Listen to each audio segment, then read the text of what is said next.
এই ম্যাথের ক্ষেত্রে আমরা দেখতে পাচ্ছি এখানে ইন্টিগ্রেশন সাইন px qx আছে এবং ব্র্যাকেটে বলে দিয়ে দিয়েছে যে পিটা আসলে কিউ থেকে বড়।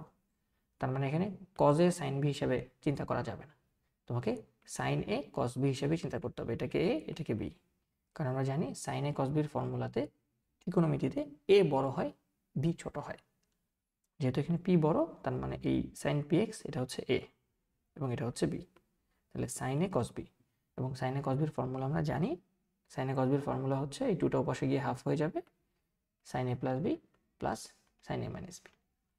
তাহলে আমরা ফর্মুলা অ্যাপ্লাই করলে আমরা বলতে পারবো integration half sine of A plus B মানে px plus qx plus sine of A minus B, দুটা বিয়োগ px মাইনাস qx।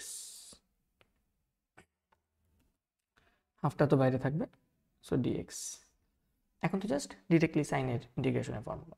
আমরা সাইন ইন্টিগ্রেশনের ফর্মুলা জানি, ইন্টিগ্রেশন সাইন এক্স মানে হচ্ছে মাইনাস কজ এক্স।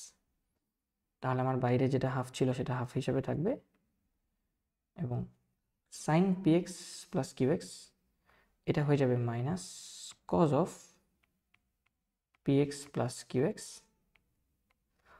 আর অ্যাকচুয়ালি তো এটা এক্স ছিল না, এটাকে px প্লাস qx ছিল। তাহলে এটাকে ডিফারেন্সিয়েট করে যেটা হয় সেটা নিচে লিখতে হবে। সো px প্লাস qx এর ডিফারেন্সিয়েশন হচ্ছে p প্লাস q।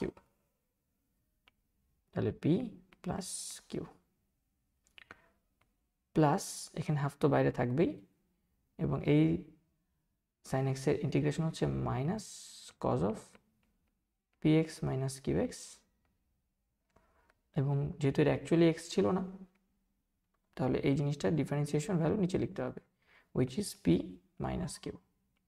তাহলে p minus q plus c, এটা হচ্ছে উত্তর। এটাকে তুমি একটু সাজায় চাইলে লিখতে পারো, আর না লিখতে চাইলেও কোনো সমস্যা নাই। তাহলে আমাদের এখানেও হাফ আছে, মাইনাস হাফ আছে, এখানেও মাইনাস হাফ আছে। মাইনাস হাফ কমন নিলেও হয়তো তোমার ইচ্ছে। তাহলে আমরা এখানে মাইনাস হাফটাকে যদি কমন রাখি তাহলে আমরা বলতে পারবো cos of P plus Q into X, X common নিলাম, আর এখানে লিখতে পারি পি প্লাস কিউ প্লাস এখানেও কজ অফ, তুমি চাইলে এক্স কমন নিতে পারো, P minus Q into X, নিচে হচ্ছে P minus Q, second bracket দিতে পারো প্লাস সি। এটা হচ্ছে আমাদের কাঙ্ক্ষিত উত্তর। হোপফুলি আমরা ম্যাথটা বুঝতে পেরেছি।